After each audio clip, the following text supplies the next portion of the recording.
Alhamdulillah, Alhamdulillah wa kafa wa salatu wa salamu ala ibadihi alladhina istafa, khususan ala afdalihim wa khatamin nabiyyin Muhammadin al-Amin wa ala alihi wa sahbihi ajma'in. Amma ba'du fa'udhu billahi minash shaitanir rajim. Bismillahir rahmanir rahim. Wal 'asr innal insana lafi khusr إلا الذين آمنوا وعملوا الصالحات وتواصوا بالحق وتواصوا بالصبر صدق الله العظيم. رب اشرح لي صدري ويسر لي أمري واحلل عقدة من لساني يفقهوا قولي. اللهم ربنا ألهمنا رشدنا وأعذنا من شرور أنفسنا. اللهم أرنا الحق حقا وارزقنا اتباعه وأرنا الباطل باطلا وارزقنا اجتنابه. اللهم وفقنا لما تحب وترضى. اللهم اجعلنا من عبادك الذين آمنوا وعملوا الصالحات وتواصوا بالحق وتواصوا بالصبر. آمين يا رب العالمين. Dear brothers and sisters and sons and daughters in Islam, essentially we have to begin with the study of the selected course of study that I compiled about 30 years ago. But before we start with the study of this selected course of study of the Quran, first of all, there are a few points which were left over last evening from our discussion about the introduction to the Quran. First of all, names of the Quran. It is the habit and the taste of the Arabs that anything which they love more, or like more, or adore more, they give that thing many names. And this habit of theirs, we find, has been satisfied fully by Allah subhanahu wa ta'ala also in His eternal kalam. You know, Allah Himself has given Himself 99 names. We know Allah by His names. In the same way we find there are many names of the Quran which have appeared in the Quran itself. Just as out of the names of Allah subhanahu wa ta'ala, Allah is most famous. In the same way, out of the names of the Quran, Al-Qur'an is the most famous. But there are so many other names.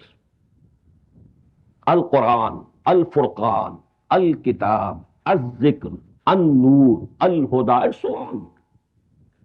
Nearly 25 names have been given by Allama Jalaluddin Suyuti, rahimahullah, in his famous book Al-Itqan fi Ulum al-Quran. And all these names appear in the Quran. But I need not give you the full details of this list, only an impression. These are all names, and then adjectives are added to them. Al-Quran al-Hakim, Al-Quran al-Majid, Al-Quran al-Kareem. So actually Al-Kareem, Al-Majid, Al-Hakim, Al-Mubin, Hamim wal-Kitab al-Mubin. Now these are the adjectives added. Now you can multiply the names with the adjectives. With Al-Quran we have Yasin wal-Quran al-Hakim, Qaf wal-Quran al-Majid, Saad wal-Quran al-Zikr, Quran al-Hakim, Quran al-Majid, Quran al-Kareem. بل هو قرآن مجيد في لوح محفوظ إنه لقرآن كريم في كتاب مكنون, and so on. I must give you the meanings of the most famous name of the Quran, and that is Al-Quran itself. There are two opinions about the root of this word. Qaf, Ra, Noon, Qarn. Qarn means to bring something together. The same concept as we have in the English word composition. This composition, you compose your ideas and then you express them in a composition. That composition essentially contains and consists of sentences and words and so on. So actually, this Qarn, that is one opinion, that Al-Qur'an is derived from Qarn. The second and more famous more agreed upon. That is from qara'a. Qaf, ra, hamza, qara'a. And this has also two meanings, but the more famous is to read. Qara'atu, I read. Iqra, read. So from qara'a, Quran, it is the objective of qira'at, something that is to be read, readable thing, something which is worthy of reading. We have on this scale other words also which denote to maf'ul. For example, ghufran, ghufranaka rabbana. We ask you your forgiveness. Here it is maf'ul. Subhanaka Allahumma. Subhan, ghufran, rujhan. All these things, on this very scale, on this very wazn as they call it in Arabic language. You have so many words. In the same scale we find Quran from qara'a yaqra'u. That is something to be read. So these are two famous opinions. There are other opinions also. And you know the likeliness of this name of Quran to the name of Allah, subhanahu wa ta'ala. The word Allah, the word Quran. Allah is also a word, a name of Allah, about which there is much controversy about the root. And the same is the case with Al-Qur'an. There are different opinions about the root of this word. The second most famous, Al-Furqan, Faraqa yafruqu, something which divides other things, separates them. Faraqa yafruqu. Al-Furqan, something which differentiates reality from falsehood.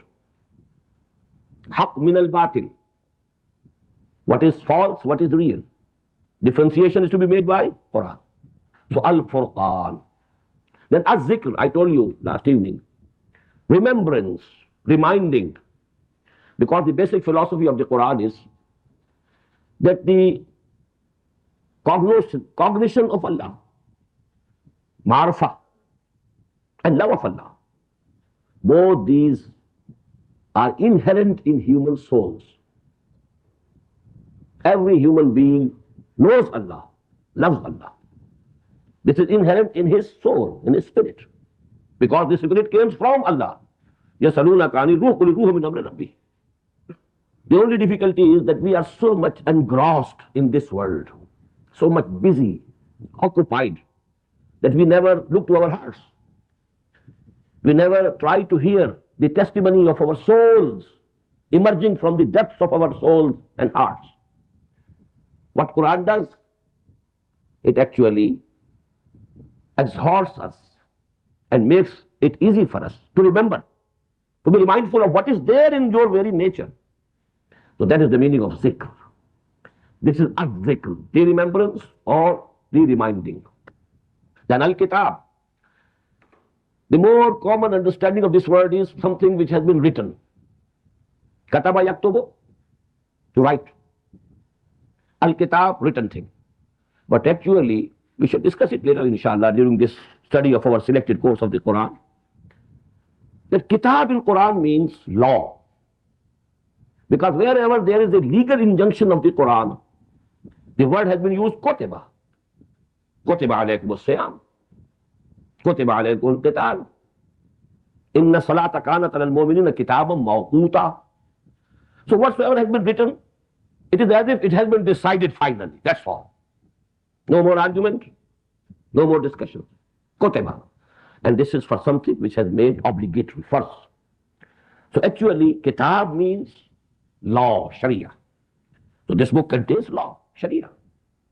Rather the final shape and the most complete shape of the sharia, which started with Torah. That was the beginning of sharia. And that sharia has reached its zenith and climax in the Quran. So this is al-kitab. Both meanings you can have before you. Both are valid. Something which is written and something which is obligatory, which is false, which has to be obeyed anyhow. An-Nur, the light. Because it shows you the hidden realities of this universe, to which, I referred in my last evening lecture, the philosophical quest in man. Who am I? What is this universe? What's the beginning or the end of this universe? What's the creation? Who am I? Wherefrom have I come? Born from the blue? And is death the end of my life or existence? Where do I go? Where do I go after death? Is that the end? What is good? What is evil? What is knowledge? All these are philosophical questions which have been haunting the minds of people, intelligent people. So actually, these are the hidden realities. They will never be explored by physical sciences. This is ghaib. That is why this word appeared in the very beginning in the Quran. Alif Lam Mim, Zalikal Kitabu la rayba fihi, hudan lil muttaqin allazina yu'minuna bil ghaib. And let me quote here a saying of Confucius, the Chinese saint or sage or philosopher, whatsoever you may call him. He says in a very beautiful sentence, there's nothing more real than what cannot be seen. And that is nothing more, there is nothing more certain than what cannot be heard. This is the apparent world. But the reality lies beyond the scope of your senses and sense organs. This is the lab. Now, as we need light to see the facts of this world, material world, even if our eyes are okay, we can't see without light. In the same way, to be able to see and comprehend the hidden realities of this universe, you need an inner light, and that inner light is Quran. An-Nur. It reveals all the hidden realities of this creation, of this universe. In the same way, Al-Huda, that I discussed last night. Al-Huda, at the individual level also, how to build a healthy, normal, human personality. Number two, how to establish a just social order. Al-Huda, we need guidance. Where to go, where not to go. What to do, what not to do. So this is the practical aspect of Quran, Al-Huda. It is the guidance. So I finish my discussion on this topic with this. This about the names of the Quran and then the adjectives. I have mentioned to them a few of them, mentioned to you a few of them. Now the second point, which was left over yesterday. I told you the final unit, basic unit of Quran is ayah. Ayah means a sign and symbol of divine knowledge and wisdom. Ayahs, they go to make, they are composed into surahs. Surah means literally a rampart, a big wall, tall, high wall surrounding a city. What does it denote? Every surah of the Quran is a city of the knowledge. Just as we hear a hadith, I have not been able to ascertain the validity of the hadith, but I think it's commonly accepted. Ana Madinatul Ilm wa Aliyun Babuha. So every surah of Quran is a Madinatul Ilm. It's a city of knowledge and wisdom of Allah subhanahu wa ta'ala. And around that city of knowledge is a surah, and it defines the surah. These things I had discussed last evening. The point is, every surah has a central theme. The ayat have not been joined together without any basis. Otherwise, it would be very easy to fix the number 10 ayat, go to make a surah. Another 10, another surah. Another 10, another surah. And so on. 4, 5. But when we see there are surah of having 3 ayat only. Surah having 300 ayat. 286 is very near 300. So there is some wisdom behind it. Fi'lul Hakim la yakhlu anil hikmah. No action of a wise man can be without wisdom. There's wisdom behind it. And Allah is Al-Hakim. So if He has decided these surahs to be formed like this, there's definitely hikmah, wisdom, purpose. So every surah has a central theme, and we call it umud. Umud, you know, the column, umud. And all the ayat that are included in that surah are connected logically to that central theme. We can keep before us the example of a garland. It has, you know, a wire or something of that sort, a thread, in which the diamonds or the pearls or the flowers, you know, they are knitted together. So actually every ayah is like a flower like a diamond of golden, of divine beauty and divine wisdom and divine knowledge. But then that thread of that surah has made it into a garland. And you know, every flower, every diamond, every pearl has a beauty of its own. But when you arrange them, another dimension of beauty is added due to that arrangement. So that arrangement of ayat in the form of surahs is very important. Next, most of the surahs of the Quran are in pairs. The rule of creation we find in the Quran is وَمِن كُلِّ شَيْءٍ خَلَقْنَا زَوْجَيْنِ. All creation that we have made consists of pairs. It's the rule. Although Quran is not a creation, it was a big dispute in the Abbasid period. But don't think about that dispute. But this rule appears to be so liked by Allah subhanahu wa ta'ala that He has made these surahs also in pairs. You know, we end with two surahs, mu'awwadatayn, mu'awwadatan. The same subject. قُلْ أَعُوذُ بِرَبِّ الْفَلَقِ قُلْ أَعُوذُ بِرَبِّ النَّاسِ. It could be joined in one surah? No, two surahs. The first two surahs after Surah Al-Fatiha. Surah Al-Fatiha, the pair of Surah Al-Fatiha is the whole of Quran, because it's like a preface to the whole of the book. But then we have Surah Al-Baqarah, Surah Al-Imran, and the Prophet ﷺ has given both these surahs one name, Al-Zahrawan. Two very bright surahs of the Quran. Al-Ghamamatan. So there is this, you know, tasniyah, this siga of tasniyah, two. Then you find in the 29th, in the end of the 28th part of Quran, Surah Al-Tahrim, Surah Al-Talaq. Ya ayyuhan nabiyyu idha tallaqtumun nisa, ila akhir al-ayah. Ya ayyuhan nabiyyu lima tuharrimu ma ahallallahu lak. Both surahs are beginning with the same words. Then we have Surah Muzammil, Surah Muddassir. Ya ayyuhal muzammil qum. Ya ayyuhal muddassir qum. This is only to give you a few examples. Most of these surahs of the Quran, they are in pairs. And what's the use of these pairs? You know, human beings are in pairs, male and female. All animals are in pairs, males and females. So what do you understand what this pair is? Man, woman, 90% they are alike. They are similar to each other. He cow and she cow, both are the same. Only a small difference. So there must be similarity in the two surahs of a pair to a great extent. But then there should be some difference also.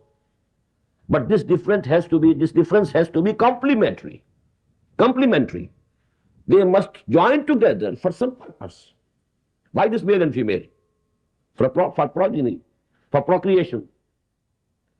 There can be no procreation without the other pair, you know. No male can have procreation. No female can have procreation. But both, they actually, this difference is for a purpose, not without any purpose. So this is essentially the meaning of a pair. In the same way, in the two surahs of a pair, you will find one aspect of the same subject being discussed in one surah, and the other aspect of the same subject you will find in the other surah.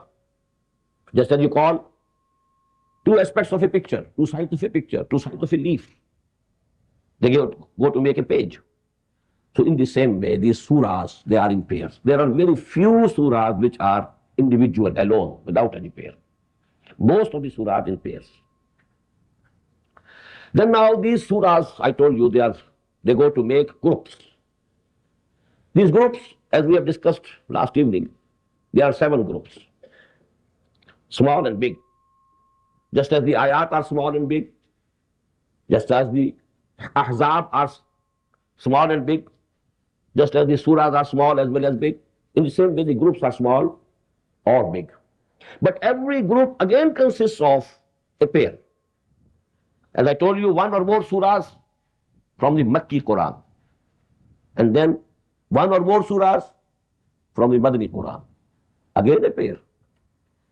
We find Surah Al-Baqarah, Surah Al-Imran, Surah Al-Nisa, Surah Al-Ma'idah, Madanis. And in the beginning, Surah Fatiha, the most important, profound surah, that is Makki. Then we have two surahs, Makki, Al-A'raf, Al-An'am. Then two surahs who are Madani, Al-Anfal, At-Tawbah. Then starting from Surah Yunus till Surah Al-Mu'minun, 14 surahs, Makki. Then we have Surah Al-Nur, it's Madani. Again, 8 surahs, Makki. And then one surah, Madani, Surah Al-Ahzab, and so on.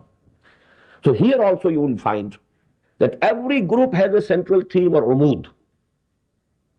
And one aspect of that umud or that central theme is discussed in the button surahs of that group, and the other aspect of that umud or that central theme of that group is discussed in the Madani surahs. I think this should suffice, because when we proceed with our regular study, I'll be mentioning these things time and again, so that these things become clearer and clearer. Secondly, I want to introduce you to the selected course of study. We are not going to study Quran serially from the beginning, continuously, no. Actually, it's going to be a selected course of study of the Quran. What's the background? What's the history? What's the basis of selection? How it came into existence? It is as if from the introduction to the Quran as a whole, now we are shifting to the introduction of this selected course of study of the Quran. The history is that when I was very young, only 19 years of age, I was studying the 3rd year of MBBS course at the King Edward Medical College in Lahore. I was an active member of Islamic Jamiyat Talaba. I was appointed or elected, whatever you may say, the Nazim or organizer of the local chapter of the Jamiyah at Lahore, as well as the provincial chapter of the Jamiyah of Punjab.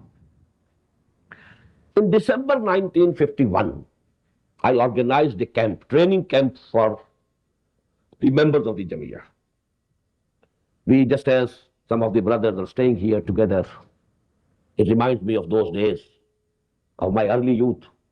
43 years back, I had, I think, about 30, 35 students. We were living at one place for 10 days. Some scholar was teaching us some ahadith, someone else was teaching us some Quran. Naturally, whole of the Quran couldn't be taught. So there had to be some selection. And I was fortunate enough, I must say, that Maulana Amin Islahi taught us Quran for those 10 days. Or Maulana Abul Ala Maududi, rahimahullah, he taught us hadith for those 10 days. Maulana Naim Siddiqui, he taught us some literature during those 10 days. Malik Ghulam Ali, he taught us some fiqh during those 10 days. So now about the Quran. Maulana Amin Islahi, he selected 5 or 6 places from the Quran.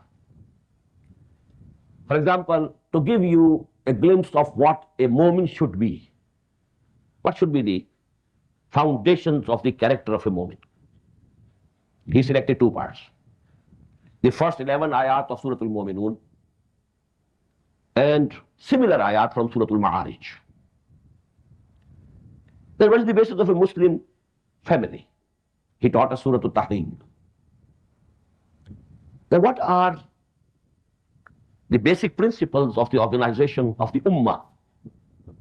He taught us Al-Hujurat. Then what is Jihad fi Sabilillah? And what's the aim and object of Jihad fi Sabilillah? And what's the difference between Jihad and Qital fi Sabilillah? For that he chose Surah Al-Saf. Then what are the difficulties?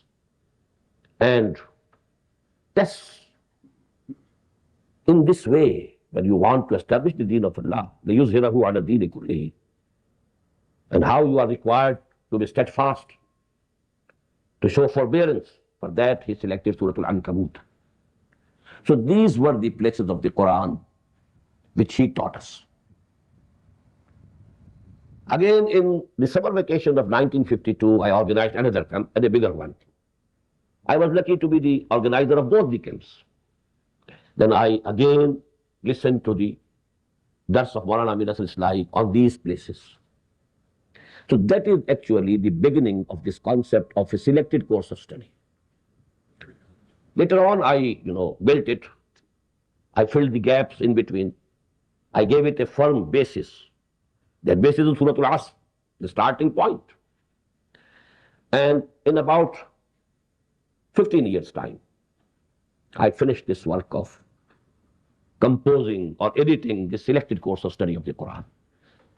And for the last 25 to 30 years, I've been explaining this selected course of study. Many times I've spoken about it, from the very beginning till the end. And there have been videos and audios. Videos are just a recent phenomenon. But audios, they were, available in the very beginning also. But this was actually in Urdu all the time. There was a demand from the Western world, people who listened to those tapes, and they found them beneficial, useful. So there was a demand that you should deliver these durus in English also. I hesitated badly because I've never lived for any considerable time in any Western country. I was never a student of English literature. Although medicine was taught in English, but that's a technical language, not a literary language. So I was very hesitant. It was only last year when I visited here, and my first sermon was the Jummah sermon at Trenton Mosque. I think the name is Masjid al-Safa at Trenton. I felt that it seems that Allah subhanahu wa ta'ala has opened the knot of my tongue. Rabbi shrah li sadri wa yassir li amri wahlul uqdatam min lisan. And I felt, that maybe I can do this work. And that is how I'm here for this job. So this is actually the historical background of this selected course of study. And I must say that my all efforts of these 40 years, they revolve around this selected course of study.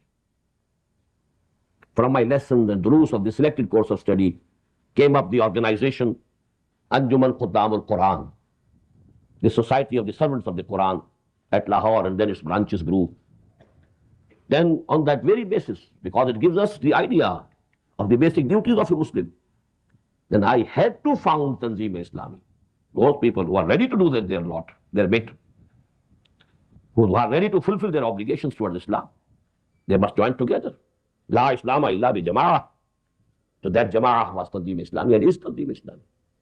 So all this actually, you may say, these are the fruits of the same tree. The tree is actually the whole of Quran. But practically, I should say, that tree is this selected course of study. Now the second point about this selected course of study of the Quran is, what's the objective? Selection can be made from the Quran for different issues, different topics. For example, if one decides to select the verses and the ayat and the surahs which discuss exclusively and specifically the principle of Tawheed, there will be a selected course of study of the Quran for Tawheed. There could be another one about Risalah. What is the messenger work? It has been discussed at various places in the Quran. You select them, join them together, it becomes another course of study. There could be a selected course of study for guidance, especially for women. It could become a selected course of study of those ayat, those surahs, which deal with the problems of women, particularly. So there can be hundreds of courses of study selected from Quran. But what is the basis of the selection of the surahs or ayat which I have included in this selected course of study? Two things are the main objective. Number one, it should be clear to the listener and the student what Islam is. Is it a dogma only? Or does it consist of rituals only? Or does it consist of, in addition to dogma and rituals, some social customs alone? What it is? It should become absolutely clear. our cognition, our understanding of Quran as a whole, of Islam. What is Islam? And number two, and more important, what Islam requires of us. What are our duties and obligations for Islam? What our Creator, our Sustainer, our Lord demands of us? What does He want from us? What has He made obligatory on us? What are the farais, the duties? Because I feel the most of the inaction or evil action of the Ummah, Be'amali or Bad'amali, it springs from a narrow and limited concept of Islam, and more so from a narrow and limited concept of the duties of a Muslim. This concept of the duties of a Muslim has become very narrow, very limited. Now, the behavior and practical attitude of a person necessarily depends upon his own conceptions. I've been giving an example. If you employ a person and you tell him, these are 10 duties that you have to perform every day. Due to some accident, he remembers only 3. He has forgotten the rest of the 7. Now, he might be the most sincere person. He might be the most hard-working person. But all his work and achievement will be limited to those 3 duties. Regarding the rest of the 7, his achievement, his performance will be 0. Will he be a successful servant in the eyes of the employer? Despite the sincerity, despite the hardest labor that he has put in, he will be declared unsuccessful. You are getting full marks in 3 papers, but 0 in 7. How can you pass? So actually these 2 things are most fundamental. The decadence, the downfall of the Muslim Ummah is based on these 2 things. The concept of Islam changing from Deen to Mazhab. It has become a religion, not Deen. And number 2, the concept of our duties as Muslims has become very limited, very narrow. So there are people, very pious people, regarding those narrow things. खाल खाल इस कौम में अब तक नजर आते हैं, वो करते हैं अश्के सहर गाही से जो जालिम वुजू. But what is happening to the Ummah as a whole? Why? Because the Muslims, by and large, they have forgotten their duties as Muslims. Even those who are very pious, very muttaqi, they are making prayers, all the 5 prayers in the mosque, but they are just ignorant of their other duties. So that is actually the more important objective in selecting the ayat and the surahs which have been included in this selected course of study. And that is why I have given the basis of Surah Al-Asr. Because Surah Al-Asr discusses the same question. Al-Asr, inna al-insana lafi khusr, illa alladhina amanu, amilu salihat, wa tawasaw bil haqqi, wa tawasaw bis sabr.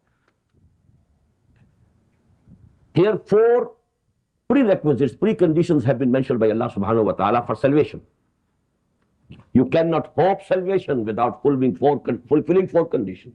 Prerequisites and preconditions of falah or najah, salvation or success. So this selected course of study consists of 6 parts. In part 1, along with Surah Al-Asr, there are 3 more places which are more or less as much profound as Surah Al-Asr itself. These 4 lessons will be in part 1. Then part 2 will discuss the first condition in detail. What is Iman? Illa alladhina amanu. Part 3 consists of surahs and ayat, especially which deal with amal salih, the good deeds, the righteous deeds. But there are different levels, at individual level, at social level, at the level of state, ummah, millah. So this will be 3 levels of good deeds, righteous deeds. Then in the 4th, وَتَوَاصَوْا بِالْحَقِّ, different, terms regarding tawasi bil haqq. You should be able to proclaim the truth. You should be able to preach it to others. Then the 5th, tawasi bil sabr. You have to be steadfast and forbearing.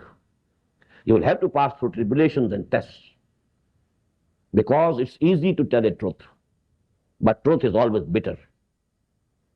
It brings resentment, maybe persecution. And now you have to be steadfast and forbearing. You need endurance. Number 6, part number 6 again, the most comprehensive, most profound surah of the Quran regarding this subject. That is Surah Al-Hadid. And that is the only surah in that whole part, number 6. So this is a brief introduction to the selected course of study, which we will be, inshallah, discussing in these sessions. And now I start with Surah Al-Asr.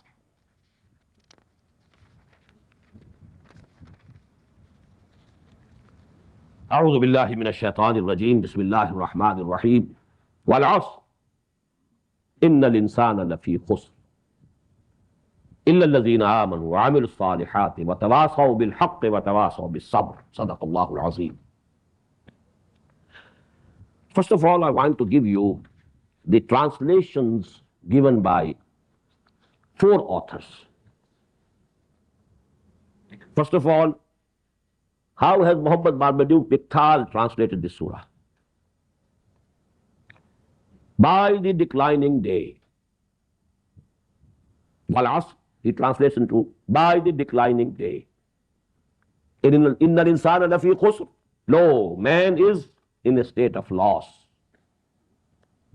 The 3rd ayah, illa allazina amanu wa amilu salihati wa tawasaw bil haqqi wa tawasaw bis sabr. Save those who believe and do good works and exhort one another to truth and exhort one another to endurance. Second translation from Allama Asad. Consider the flight of time. Wal-Asr, flight of time. Consider the flight of time. Verily, man is bound to lose himself unless he be of those who attain to faith and do good works and enjoin upon one another the keeping of truth and enjoin upon one another patience in adversity. To give you the 3rd, it is from Abdullah Yusuf Ali of the Indian subcontinent. By the token of time, through the ages, verily, man is in loss, except such as have faith and do righteous deeds and join together in the mutual teaching of truth and of patience and constancy. Lastly, from Maulana Maududi, although this is not the English translation by Maulana Maududi himself, his Urdu translation has been translated by somebody else. But I want to give you the idea that he has.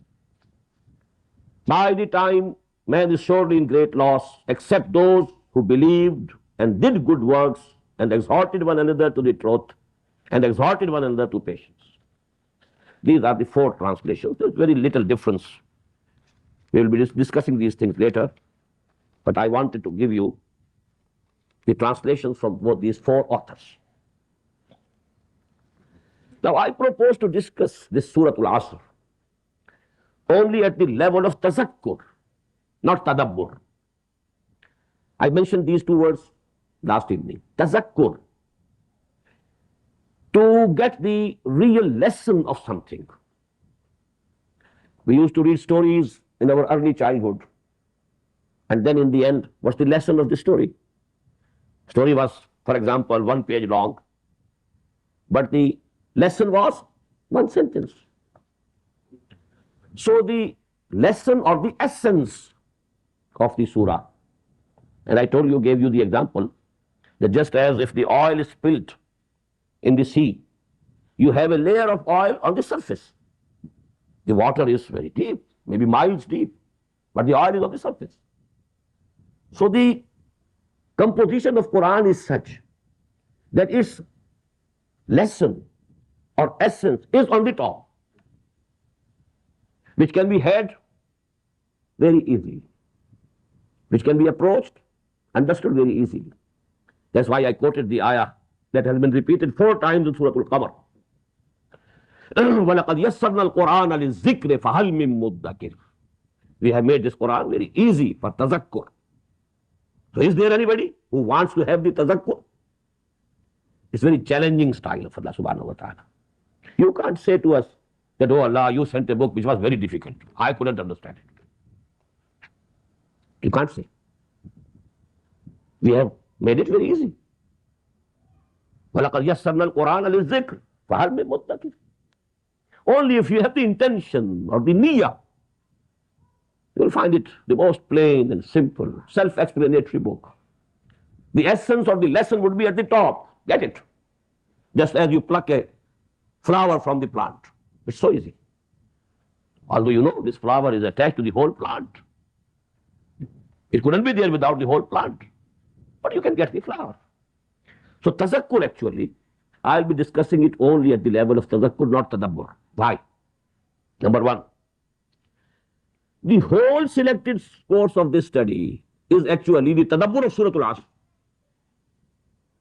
When we will be discussing Iman in detail, we will be discussing Amal Saleh in detail, different aspects and stages of Tawasi bil Haq in detail, different stages of Tawasi bil Sabr, it will be actually an explanation, extension, and exfoliation of this same Surah Al-Asr. For that matter, we may be able to say that actually whole Quran is the extension and exfoliation of Surah Al-Asr. I'll come to this point later. Number 2, at least on Surah Al-Asr, I have a published work. The road to salvation in the light of Surah Al-Asr. The path to salvation in the light of Surah Al-Asr. It consists one of my writings and one of speeches. My speeches. And I think it should suffice for those who want to understand and share with me my understanding of this great surah of the Quran. It has been translated into English also. In Urdu, we have a bound edition also. In English, it's unbound, it can be had. So I don't want to give more time or take more time in discussing Surah Al-Asr in this series of lectures, because we have to go a long way. And I will try to save as much time as I can. Now I'm starting with 4 preliminary things about Surah Al-Asr. Try to remember them. Very simple. Just before us, only to be noted and enlisted in your minds. Number 1, this is one of the most early or the earliest surahs of the Quran revealed at Makkah. And Quran itself defines its style in Surah Al-Huda alayhi salatu wassalam. Kitabun uhkimat ayatu summa fussilat min ladun hakimin khabir. This is a book whose ayat have been muhkam, very profound in the beginning, very profound ayat and surahs were revealed. Later on, details came of the same surahs. So actually, this is a very famous and very noteworthy example of this. Uhkimat ayatuhu summa fussilat. And it was revealed in very early Meccan period. Number 2, it's one of the smallest surahs of the Quran. There are only 3 surahs of the Quran which comprise of 3 ayat. Surah Al-Asr, Surah Al-Qasr, and Surah Al-Nasr. 3. You know, this figure 3 seems to have some importance, because we know that it's necessary to recite 3 ayat in a rak'ah, in salah, in prayer. Or if the ayah is very big, then one would also suffice. If it is Ayatul Kursi or Ayatul Bir or Ayatul Deen and so on, one can suffice. But if they are small ayat, you have to recite at least 3. And it's not incidental that 3 surahs of the Quran comprise of 3 ayat. But this is the smallest. No surah has only 2 ayat.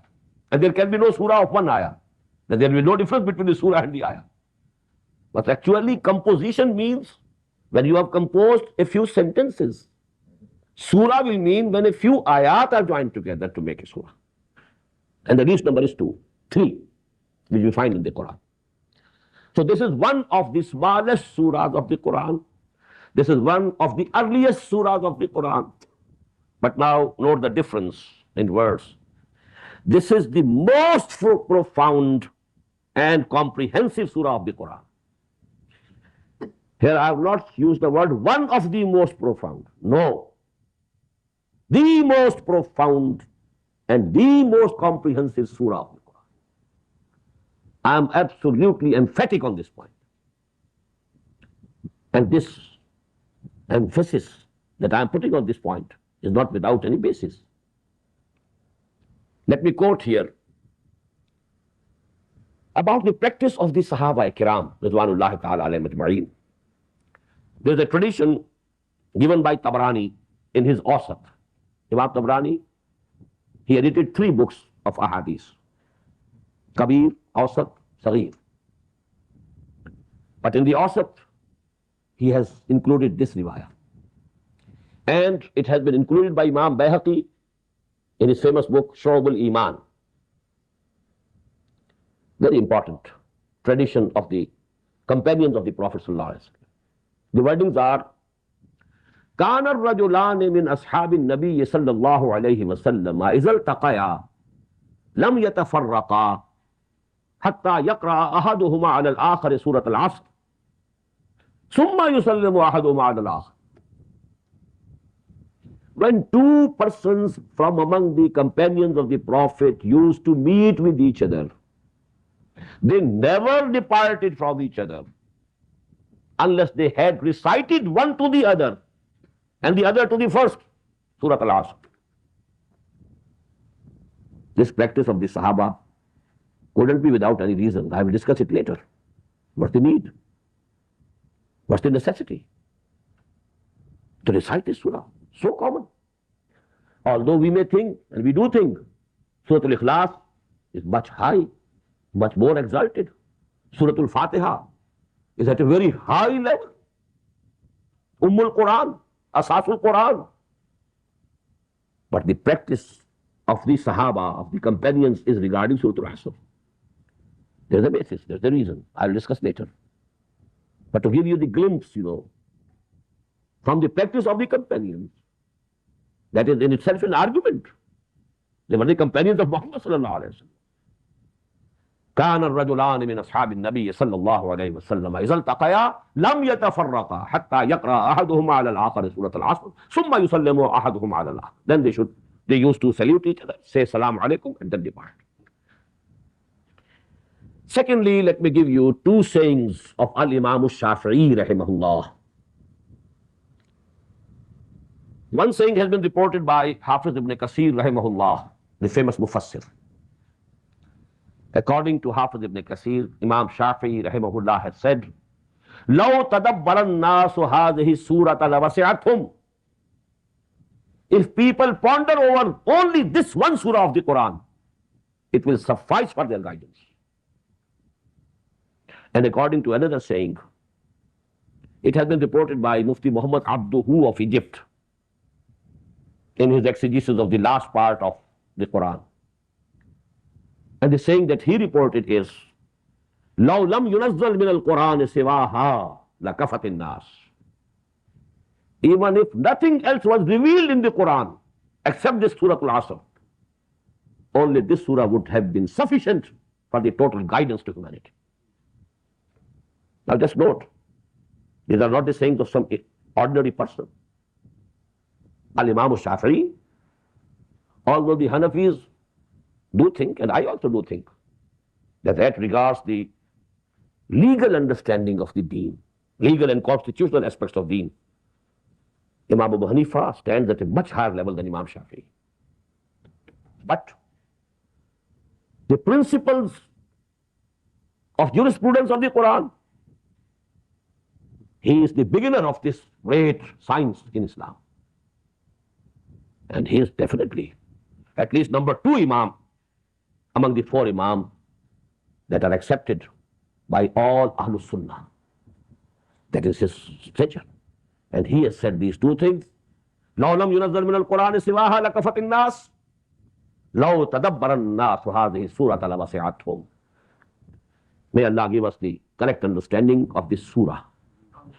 And may He make us from those who act according to this surah.